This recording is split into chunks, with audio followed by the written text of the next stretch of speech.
Pumunta naman tayo sa mga pares ninyo. AC at Ashley o Aisley at Kira at AZ o Kizzy.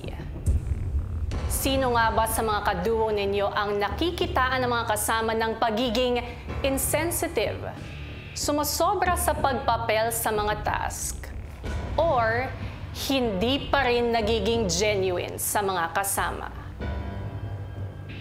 Ang pangalan ng ikalawang nominadong duo sa linggong ito ay nasa loob ng envelope number 2. Gabby, basahin mo na ang laman ng envelope number 2.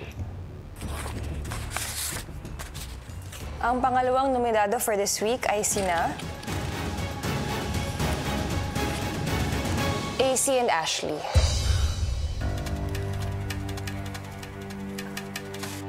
I'm sorry, AC and Ashley, kayo ay nominado sa linggong ito. Ibig sabihin, Kira and AZ, you are safe.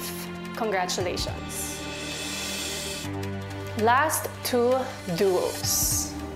Josh at Clarice, Jo, Cla, at Will at River o Wilver. Isang duo na lang ang hinihintay natin na kukumpleto sa listahan ng mga nominado. Sino sa palagay ninyo?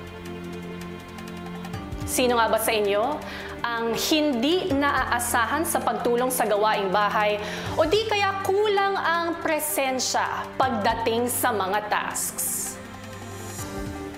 Ang pangalan ng huling nominadong duo sa linggong ito ay nasa loob ng envelope number 3. Gabby, basahin mo na ang laman ng envelope number 3.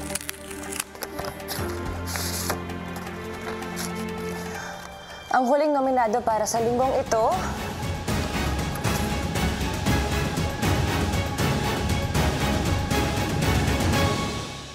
Will and River.